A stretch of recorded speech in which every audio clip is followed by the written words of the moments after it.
အခုပဲစလိုက်ပါဘဝဆိုတာအချိန်နဲ့ဖန်တီးထားတဲ့အရာတစ်ခုဖြစ်ပါတယ်စက္ကန့်လေးတွေကနေမိ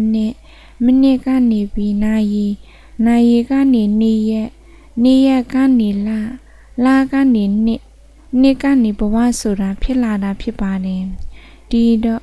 ကိုလက်ရှိရနေတဲ့အချိန်လေးတွေကကိုရဲ့ဘဝပါပဲ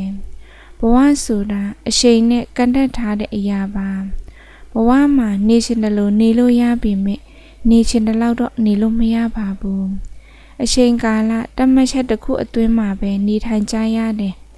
ကလေးဘဝတွေကုံဆုံးခဲ့ပြီးလူငယ်ဘဝကုံဆုံးတော့မယ်စသည်အားဖြင့်အရွယ်တွေတစ်ခုရှင်ဖြတ်ကျော်ခဲ့ကြတယ်ဖြတ်ကျော်နေဆဲလည်းဖြစ်တယ်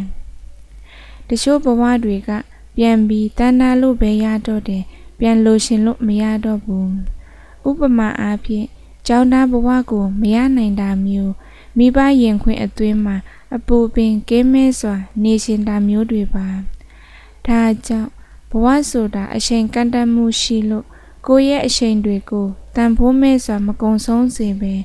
ကိုလိုရှင်တဲ့အရာကိုဖြစ်ရှင်တဲ့အရာကိုလိုရှင်တဲ့ဘဝ